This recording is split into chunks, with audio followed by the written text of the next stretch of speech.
Hi ನಮಸ್ತೆ ಎಲ್ಲರಿಗೂ info media ಜಗತ್ತು ಚಾನಲಿನ ಮತ್ತೊಂದು ವಿಡಿಯೋಗೆ ಸ್ವಾಗತ. ಸ್ನೇಹಿತರೆ, ಇವತ್ತಿನ ಒಂದು ವಿಡಿಯೋದಲ್ಲಿ ಹೊಸ ವರ್ಷದಲ್ಲಿ ಶನಿ ದೆಸೆಯಿಂದ ಮುಕ್ತಿ ಪಡೆಯುವ ರಾಶಿಗಳು ಯಾವ್ಯಾವು ಅನ್ನೋದನ್ನ ತಿಳಿಸ್ಕೊಡ್ತೀನಿ.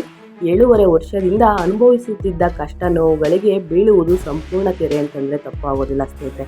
ಸೊ ಹಾಗಿದ್ರೆ ಯಾವ ರಾಶಿಯವರಿಗೆ 2025ರಲ್ಲಿ ಭಾರಿ ಅದೃಷ್ಟವನ್ನು ನೋಡಲಿದ್ದಾರೆ ಅನ್ನೋದು ಕೂಡ ತಿಳಿಸ್ಕೊಡ್ತೀನಿ. ಇದನ್ನೆಲ್ಲ ತಿಳ್ಕೋಬೇಕು ಅಂದರೆ ಏನು ಮಾಡಬೇಕು? ಇನ್ಫಾ ಮೀಡಿಯಾ ಜಗತ್ತು ಚಾನಲ್ಗೆ ಸಬ್ಸ್ಕ್ರೈಬ್ ಆದರೆ ದಿನನಿತ್ಯ ಹೊಸ ಅಪ್ಡೇಟ್ಗಳನ್ನ ತಿಳ್ಕೊತೀರಾ.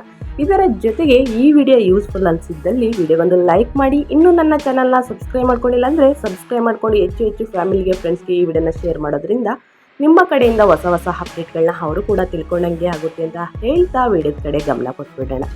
ಸ್ನೇಹಿತರೆ, ಕುಂಭ ರಾಶಿಯಿಂದ ಮೀನ ರಾಶಿಗೆ ತನ್ನ ರಾಶಿ ಪರಿವರ್ತನೆ ಮಾಡುವ ಮೂಲಕ 2 ರಾಶಿಯವರ ಜಾತಕದಲ್ಲಿ ಶನಿಯ ದಯೆ ಹಾಗೂ 1 ರಾಶಿಯವರ ಜಾತಕದ ಮೇಲೆ ಸ್ನೇಹಿತರೆ ಮುಕ್ತಿ ಅಂತಂದರೆ ಶನಿ ಕಷ್ಟದಿಂದ ಮುಕ್ತಿನ ಹೊಂದುತ್ತಿದ್ದಾರೆ. ಶನಿದೇವನು ರಾಶಿಯನ್ನು ಬದಲಾಯಿಸಿದಾಗ ಕೆಲವು ರಾಶಿಯವರಿಗೆ ಶನಿ ದಯೆ ಅಥವಾ 2.5 ವರ್ಷದಿಂದ ಶನಿ ದೆಸೆ ಆರಂಭವಾಗುತ್ತದೆ. ಇನ್ನು ಕೆಲವು ರಾಶಿಯವರಿಗೆ ಶನಿ ಸಾಡೆ ಸಾತಿ ಅಥವಾ 7.5 ವರ್ಷದಿಂದ ಶನಿ ದೆಸೆ ಶುರುವಾಗುತ್ತದೆ ಅಂತಲೇ ಹೇಳ್ಬೋದು. ಹಾಗಿದ್ದರೆ ಸ್ನೇಹಿತರೆ, ನಿಮಗೆ ಯಾರ ಜೀವನದಲ್ಲಿ ಶನಿ ದೆಸೆ ಆರಂಭವಾಗುತ್ತಿದೆಯೋ ಅಲ್ಲಿ ಕಷ್ಟ, ನಷ್ಟ, ನೋವುಗಳು ಕೂಡ ಆರಂಭ ಎಂದು ಹೇಳಲಾಗುತ್ತದೆ. ಈ ಬಾರಿ ಶನಿ ಸಂಕ್ರಮಣದ ನಂತರ ಕೆಲವು ರಾಶಿಗಳ ಶನಿ ಮಹಾದೆಸೆಯಿಂದ ಸಂಪೂರ್ಣ ಮುಕ್ತಿ ಪಡೆಯಲಿದ್ದಾರೆ. ಹಾಗಿದ್ರೆ ಶನಿದೇವನು 2025ರ ಮಾರ್ಚ್ 29ರಂದು ಕುಂಭರಾಶಿಯಿಂದ ಮೀನರಾಶಿಗೆ ತನ್ನ ರಾಶಿ ಪರಿವರ್ತನೆ ಮಾಡುವ ಮೂಲಕ 2 ರಾಶಿಯವರ ಜಾತಕದಲ್ಲಿ ಶನಿಯ ದಯೆ ಹಾಗೂ 1 ರಾಶಿಯವರ ಜಾತಕದಲ್ಲಿ ಸಾಡೆ ಸಾತಿ ಮುಕ್ತಿಯಾಗಲಿದೆ ಸ್ನೇಹಿತರೆ. ಹಾಗಿದ್ರೆ ಯಾವ್ಯಾವ ರಾಶಿಯವರಿಗೆ ಅನ್ನೋದನ್ನ ತಿಳಿಸ್ಕೊಡ್ತೀನಿ. ಶನಿದೇವನು ಮೀನ ರಾಶಿಗೆ ಕಾಲಿಡುತ್ತಿದ್ದಂತೆ ಮಕರ ರಾಶಿಯವರಿಗೆ ಶನಿ ಸೆಡೆಯಿಂದ ಸಂಪೂರ್ಣ ಮುಕ್ತಿ ಸಿಗಲಿದೆ. 7.5 ವರ್ಷದಿಂದ ಅನುಭವಿಸಿದ್ದ ನೋವು ಕಷ್ಟಗಳಿಗೆಲ್ಲ ತೆರೆ ಬೀಳಲಿದೆ. ಇದರ ಜೊತೆಗೆ ಕುಂಭರಾಶಿಯವರ ಜಾತಕದಲ್ಲಿ ಸಾಡೆ ಸಾತಿ ಅಂತಿಮ ಚರಣ ಆರಂಭವಾಗಲಿದೆ ಅಂತಲೇ ಹೇಳಬಹುದು.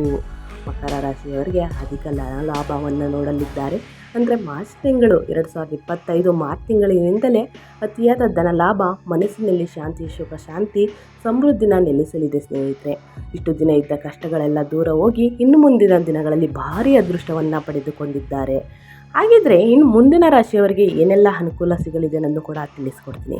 ಇನ್ನು ವೃಶ್ಚಿಕ ರಾಶಿಯವರ ಜಾತಕದಲ್ಲಿ ನಡೆಯುತ್ತಿದ್ದ ಶನಿ ದಯೆ ಅಥವಾ 2.5 ವರ್ಷದಿಂದ ಶನಿ ದೆಸೆ ಕೂಡ ಅಂತ್ಯವಾಗಲಿದೆ. ಇದರೊಂದಿಗೆ ಇವರನ್ನು ಕಾಡುತ್ತಿದ್ದ ಆರೋಗ್ಯ ಸಮಸ್ಯೆಯಿಂದ ಮುಕ್ತಿ ಸಿಗಲಿದೆ.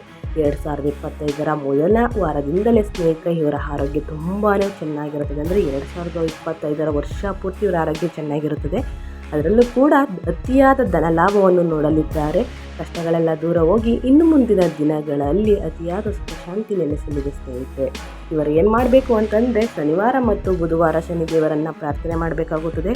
ಶನಿದೇವರಿಗೆ ಎಣ್ಣೆಯ ದೀಪವನ್ನು ಹಚ್ಚಬೇಕಾಗುತ್ತದೆ ಅಥವಾ ಎಣ್ಣೆಯ ಬತ್ತಿಯನ್ನು ಹಚ್ಚಬೇಕಾಗುತ್ತದೆ ಸ್ನೇಹಿತರೆ. ಈ ರೀತಿ ಮಾಡುವುದರಿಂದ, ಎಣ್ಣೆಯನ್ನು ಅರ್ಪಿಸುವುದರಿಂದ ಅವರ ಕಷ್ಟಗಳು ನೀರಿನಂತೆ ಹರಿದು ಹೋಗಿ ಇನ್ನು ಮುಂದಿನ ದಿನಗಳು ತುಂಬಾ ಚೆನ್ನಾಗಿರುತ್ತದೆ. ಸೊ ಹಾಗಾಗಿ ಸ್ನೇಹಿತರೆ, ತಪ್ಪದೆ ಈ ರೀತಿ ಮಾಡಿ ಅಂತ ಹೇಳ್ತಾ ಇನ್ನು ಮುಂದಿನ ರಾಶಿಯವರ ಬಗ್ಗೆ ತಿಳಿಸ್ಕೊಟ್ಬಿಡ್ತೀನಿ. ಮುಂದಿನ ರಾಶಿ ಬಂದು ಮೀನರಾಶಿಯವರಿಗೆ. ಹಾಗೆಯೇ ಮೀನರಾಶಿಯ ಜಾತಕದವರ ಮೇಲೆ ಮೊದಲಿನಂತೆ ಹಂತ ಪ್ರಾರಂಭವಾಗಲಿದೆ. ಆ ಅರ್ಥದಲ್ಲಿ 2025ರಲ್ಲಿ ಕುಂಭ, ಮೀನ ಹಾಗೂ ಮೇಷರಾಶಿಯವರ ಮೇಲೆ ಶನಿಯ ಸಾಡೆ ಸಾತಿ ಪ್ರಭಾವ ಕಂಡುಬರಲಿದೆ. ಸೊ ಹಾಗಾಗಿ ನೀವು ಸ್ವಲ್ಪ ಎಚ್ಚರಿಕೆಯಿಂದ ಇರಬೇಕಾಗುತ್ತದೆ. ನಿಮಗೂ ಕೂಡ 2025ರಲ್ಲಿ ಅಷ್ಟು ಕಷ್ಟಗಳನ್ನ ನೀವು ನೋಡೋದಿಲ್ಲ ಸ್ನೇಹಿತರೆ. ಅತಿಯಾದ ಧನಲಾಭವನ್ನು ನೋಡಲಿದ್ದೀರಿ. ಮನೆಗೆ ಏನಾದರೂ ವಸ್ತುಗಳನ್ನ ಖರೀದಿ ಮಾಡಬೇಕು ಅಂದರೆ 2025, 2026, 2027ರಲ್ಲಿ ಈ 3 ವರ್ಷದಲ್ಲಿ ಖರೀದಿ ಮಾಡಿ. ಯಾಕಂತಂದರೆ ಅತಿಯಾದ ಧನಲಾಭವನ್ನು ನೋಡಲಿದ್ದೀರಿ. ಸೊ ಹಾಗಾಗಿ ಈ 3 ವರ್ಷದಲ್ಲಿ ಖರೀದಿ ಮಾಡಿ ಅಂತ ಹೇಳ್ತಾ ಮುಂದಿನ ರಾಶಿಯವರ ಬಗ್ಗೆ ತಿಳಿಸ್ಕೊಟ್ಬಿಡ್ತೀನಿ. ಇನ್ನು ಶನಿದೇವನ ರಾಶಿ ಪರಿವರ್ತನೆಯಿಂದ ಮೇಷ ಮತ್ತು ಮೀನ ರಾಶಿಯವರಿಗೆ 7.5 ಶನಿ ದೆಸೆ ಆರಂಭವಾದರೆ, ಸಿಂಹ ಮತ್ತು ಧನು ರಾಶಿಯವರಿಗೆ ಶನಿ ದಯೆ ಅಥವಾ 2.5 ವರ್ಷದಿಂದ ಶನಿ ಕಾಟ ಆರಂಭವಾಗಲಿದೆ ಸ್ನೇಹಿತರೆ. ಹಾಗಿದ್ರೆ ಭಯಪಡುವ ಅವಶ್ಯಕತೆ ಏನಿಲ್ಲ.